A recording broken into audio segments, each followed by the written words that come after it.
Hi, my name is Cameron Russell, and for the last little while, I've been a model, actually for 10 years.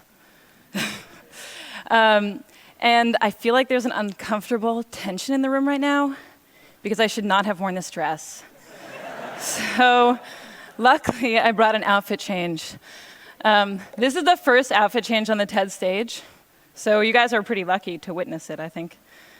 If some of the women were really horrified when I came out, you don't have to tell me now, but I'll find out later on Twitter.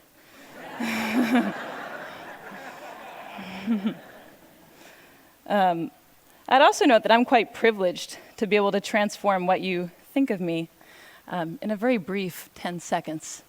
Not everybody gets to do that. These heels are very uncomfortable, so good thing I wasn't going to wear them. The worst part is putting this sweater over my head because that's when you all laugh at me, so don't do anything while it's over my head. All right. So why did I do that? That was awkward. Well,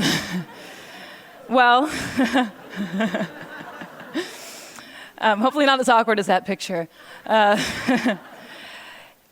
Image is powerful, but also image is superficial.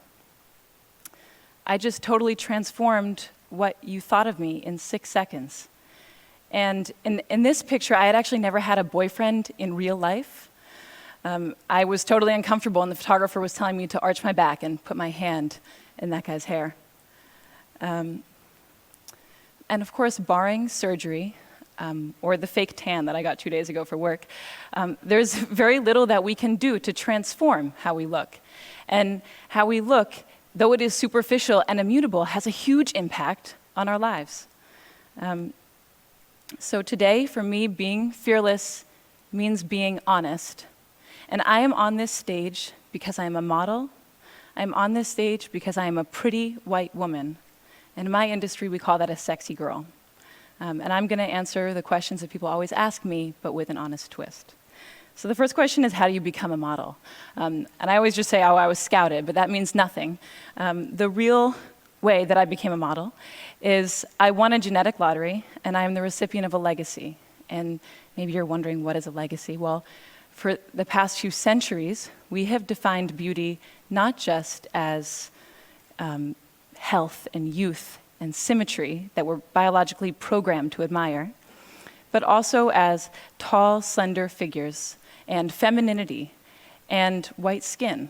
And this is a legacy that was built for me, and it's a legacy that I've been cashing out on. And I know there are people in the audience who are skeptical at this point, and maybe there are some fashionistas who are like, wait, Naomi, Tyra, Joan Smalls, Lou Wen, and first, I commend you on your model knowledge, very impressive. But unfortunately, I have to inform you that in 2007, a very inspired NYU PhD student counted all the models on the runway, every single one that was hired, and of the 677 models that were hired, only 27, or less than 4%, were non-white. The next question people always ask me is, can I be a model when I grow up? And the first answer is, I don't know, they don't put me in charge of that. But the second answer, and what I really want to say to these little girls, is why? You know, you can be anything. You could be the president of the United States, or the inventor of the next internet, or a ninja cardiothoracic surgeon poet, which would be awesome because you'd be the first one. If after this amazing list, they still are like, no, Cameron, I want to be a model, well, then I say, be my boss, because I'm not in charge of anything, and you could be the editor-in-chief of American Vogue, or the CEO of H&M, or the next Stephen Meisel.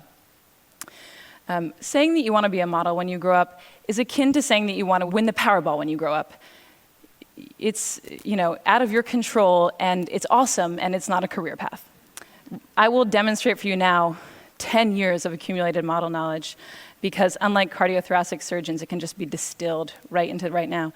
So if the photographer is right there, and the light is right there like a nice HMI, and the client says, Cameron, we want a walking shot, well then this leg goes first, nice and long, this arm goes back, this arm goes forward, the head is at 3/4, and you just go back and forth. You just do that. And then you look back at your imaginary friends, 300, 400, 500 times.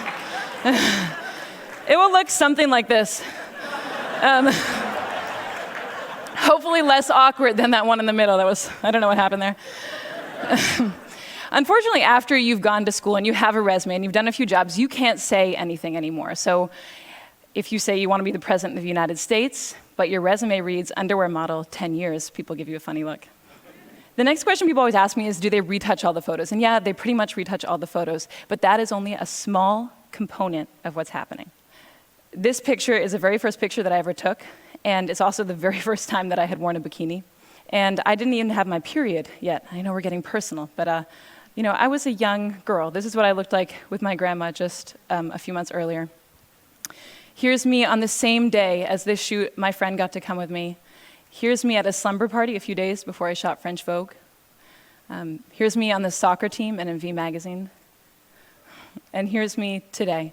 And I hope what you're seeing is that these pictures are not pictures of me, they are constructions.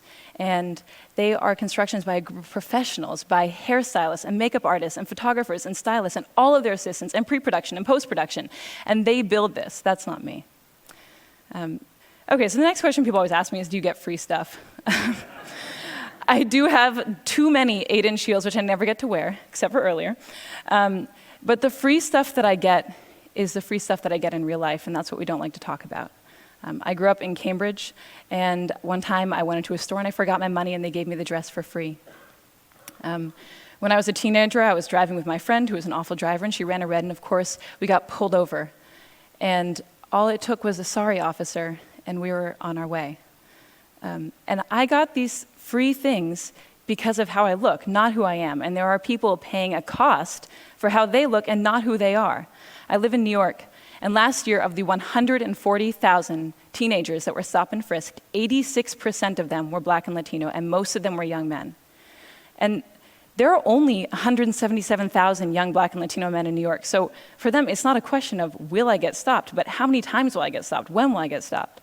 When I was researching this talk, I found out that of the 13-year-old girls in the United States, 53% don't like their bodies. And that number goes to 78% by the time that they're 17.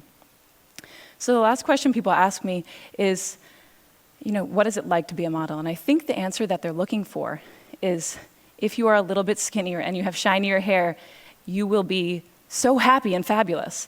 And when we're backstage, we give an answer that maybe makes it seem like that. We say, it's really amazing to travel, and it's amazing to get to work with creative, inspired, passionate people. And those things are true, but they're only one half of the story, because the thing that we never say on camera, that I have never said on camera, is I am insecure. And I'm insecure because I have to think about what I look like every day. And if you ever are wondering, if I have thinner thighs and shinier hair, will I be happier? You just need to meet a group of models, because they have the thinnest thighs and the shiniest hair and the coolest clothes, and they're the most physically insecure women probably on the planet. So when I was writing this talk, I found it very difficult to strike an honest balance, because on the one hand, I felt very uncomfortable to come out here and say, look, I've received all these benefits from a deck stacked in my favor. And it also felt really uncomfortable to follow that up with, and it doesn't always make me happy. But mostly, it was difficult to unpack a legacy of gender and racial oppression when I'm one of the biggest beneficiaries.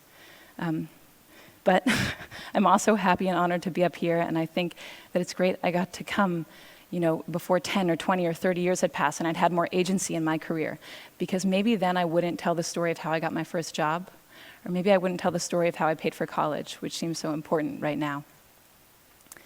If there's a takeaway to this talk, I hope it's that we all feel more comfortable acknowledging the power of image in our perceived successes and our perceived failures. Okay, thank you.